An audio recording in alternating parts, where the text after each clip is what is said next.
তোমাকে ৯০-এর দশকে ফিরে যেতে হবে না, বর্তমানেই থাকো। একবিংশ শতকের তরুণী না হয়ে নিজের সংস্কৃতিটাকে আঁকড়ে রেখো।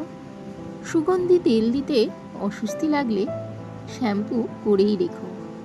শুধু বিশ্রী মেকআপের পেছনে না ছুটে যেমনটা উপরওয়ালা তোমায় দিয়েছেন সেটাকে নিয়েই আঁকড়ে থেকো। বেশি না হলে চোখের নিচে একটু কাজল দিও, আর কপালে একটা ছোট্ট টিপ।